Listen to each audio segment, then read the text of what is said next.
Hello दोस्तों, आज हम फिर एक नई कहानी लेकर आए हैं। आज की कहानी असुर के असुर रावण की कहानी सुनाने वाले हैं। तो आइए जानते हैं रावण की जन्म कथा। जब श्रीराम अयोध्या में राज्य करने लगे तब एक दिन समस्त ऋषिमुनि श्री रघुनाथ जी का अभिनंदन करने के लिए अयोध्यापुरी में आए। श्री रामचंद्र जी ने उन सबका यथोचित सत्कार किया। वार्तालाप करते हुए अगस्त्य मुनि कहने लगे, युद्ध में आपने जो रावण का संहार किया वह कोई बड़ी बात नहीं है, परंतु द्वंद्व युद्ध में लक्ष्मण के द्वारा इंद्रजित का वध सबसे अधिक आश्चर्य की बात है। यह मायावी राक्षस युद्ध में सब प्राणियों के लिए अवध्य था। उनकी बात सुनकर रामचंद्र जी को बड़ा आश्चर्य हुआ। वे बोले, मुनिवर, रावण और कुंभकर्ण भी तो महान पराक्रमी थे, फिर आप केवल इंद्रजित मेघनाद की ही इतनी प्रशंसा क्यों करते हैं? महोदय, प्रहस्त, विरूपाक्ष भी कम वीर न थे। इस पर अगस्त्य मुनि बोले, इस प्रश्न का उत्तर देने से पहले मैं तुम्हें रावण के जन्म, वर प्राप्ति आदि का विवरण सुनाता हूं। ब्रह्मा जी के पुलस्त्य नामक पुत्र हुए थे जो उन्हीं के समान तेजस्वी और गुणवान थे। एक बार वे महगिरी पर तपस्या करने गए।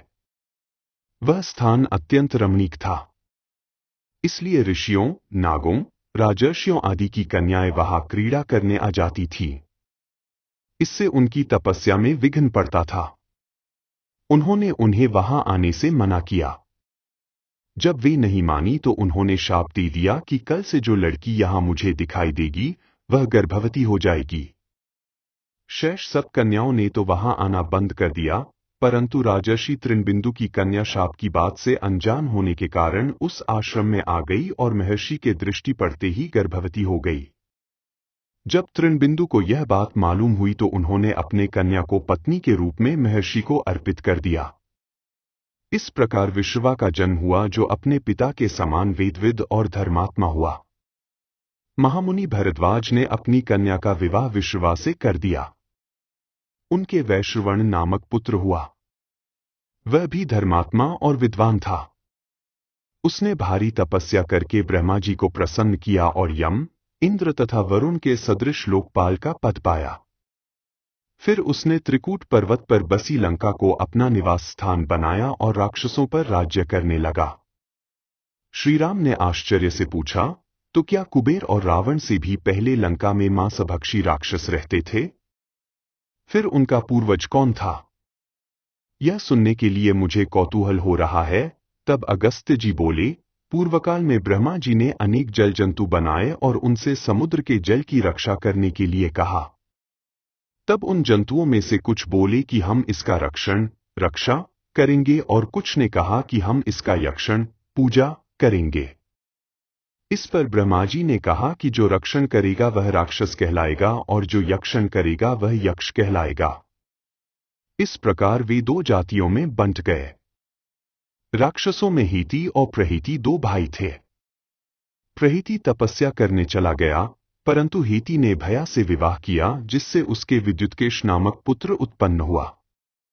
विद्युत्केश के सुकेश नामक पराक्रमी पुत्र हुआ। सुकेश के माल्यवान, सुमाली और माली नामक 3 पुत्र हुए। तीनों ने ब्रह्मा जी की तपस्या करके यह वरदान प्राप्त कर लिए कि हम लोगों का प्रेम अटूट हो और हमें कोई पराजित न कर सके। वर पाकर वे निर्भय हो गए और असुरों को सताने लगे। उन्होंने विश्वकर्मा से एक अत्यंत सुंदर नगर बनाने के लिए कहा। इस पर विश्वकर्मा ने उन्हें लंकापुरी का पता बताकर भेज दिया। वहां वे बड़े आनंद के साथ रहने लगे। माल्यवान के वज्रमुष्टि, विरूपाक्ष, दुर्मुख, सुप्तघ्न, यज्ञकोप, मत्त और उन्मत्त नामक 7 पुत्र हुए। सुमाली के प्रहस्त्र, अकंपन, विकट, कालिकामुख, धूम्राक्ष, दंड, सुपार्श्व, सहनादि, प्रधस एवं भारकर्ण नाम के 10 पुत्र हुए। माली के अनिल, हर और संपाति नामक 4 पुत्र हुए। ये सब बलवान और दुष्ट प्रकृति होने के कारण ऋषिमुनियों को कष्ट दिया करते थे। उनके कष्टों से दुखी होकर ऋषिमुनिगण जब भगवान विष्णु की शरण में गए तो उन्होंने आश्वासन दिया कि हे ऋषियों, मैं इन दुष्टों का अवश्य ही नाश करूंगा। जब राक्षसों को विष्णु के इस आश्वासन की सूचना मिली तो वे सब मंत्रणा करके संगठित हो माली के सेनापतित्व में इंद्रलोक पर आक्रमण करने के लिए चल पड़े। समाचार पाकर भगवान विष्णु ने अपने अस्त्र शस्त्र संभाले और राक्षसों का संहार करने लगे। सेनापति माली सहित बहुत से राक्षस मारे गए और शेष लंका की ओर भाग गए। जब भागते हुए राक्षसों का भी नारायण संहार करने लगे तो माल्यवान क्रुद्ध होकर युद्ध भूमि में लौट पड़ा। भगवान विष्णु के हाथों अंत में वह भी काल का ग्रास बना। शेष बचे हुए राक्षस सुमाली के नेतृत्व में लंका को त्याग कर पाताल में जा बसे और लंका पर कुबेर का राज्य स्थापित हुआ। अब मैं तुम्हें रावण के जन्म की कथा सुनाता हूं। राक्षसों के विनाश से दुखी होकर सुमाली ने अपनी पुत्री कैकसी से कहा कि पुत्री, राक्षस वंश के कल्याण के लिए मैं चाहता हूं कि तुम परंपराक्रमी महर्षि विश्रवा के पास जाकर उनसे पुत्र प्राप्त करो। वही पुत्र हम राक्षसों की देवताओं से रक्षा कर सकता है। पिता की आज्ञा पाकर कैकसी विश्रवा के पास गई। उस समय भयंकर आंधी चल रही थी। आकाश में मेघ गरज रहे थे। कैकसी का अभिप्राय जानकर विश्रवा ने कहा कि भद्रे, तुम इस कुबेला में आई हो। मैं तुम्हारी इच्छा तो पूरी कर दूंगा, परंतु इससे तुम्हारी संतान दुष्ट स्वभाव वाली और क्रूर कर्मा होगी।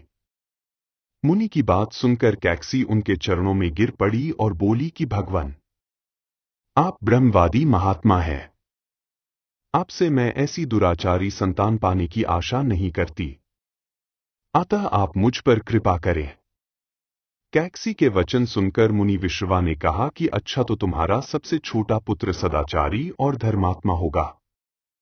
इस प्रकार कैकसी के 10 मुख वाले पुत्र का जन्म हुआ, जिसका नाम दशग्रीव रखा गया। उसके पश्चात कुंभकर्ण, शूर्पणखा और विभीषण के जन्म हुए। दशग्रीव और कुंभकर्ण अत्यंत दुष्ट थे, किंतु विभीषण धर्मात्मा प्रकृति का था।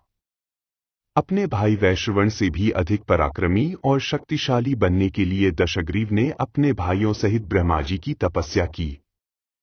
ब्रह्मा के प्रसन्न होने पर दशग्रीव ने मांगा कि मैं गरुड़, नाग, यक्ष, दैत्य, दानव, राक्षस तथा देवताओं के लिए अवध्य हो जाऊं। ब्रह्मा जी ने तथास्तु कहकर उसकी इच्छा पूरी कर दी। विभीषण ने धर्म में अविचल मति का और कुंभकर्ण ने वर्षों तक सोते रहने का वरदान पाया। फिर दशग्रीव ने लंका के राजा कुबेर को विवश किया कि वह लंका छोड़कर अपना राज्य उसे सौंप दे। अपने पिता विश्रवा के समझाने पर कुबेर ने लंका का परित्याग कर दिया और रावण अपनी सेना, भाइयों तथा सेवकों के साथ लंका में रहने लगा। लंका में जम जाने के बाद अपने बहन शूर्पणखा का विवाह कालका के पुत्र दानवराज विद्युविह्वा के साथ कर दिया। उसने स्वयं दिति के पुत्र मय की कन्या मंदोदरी से विवाह किया, जो हेमा नामक अप्सरा के गर्भ से उत्पन्न हुई थी। विरोचन कुमार बलि की पुत्री वज्रज्वला से कुंभकर्ण का और गंधर्वराज महात्मा शैलूष की कन्या सरमा से विभीषण का विवाह हुआ।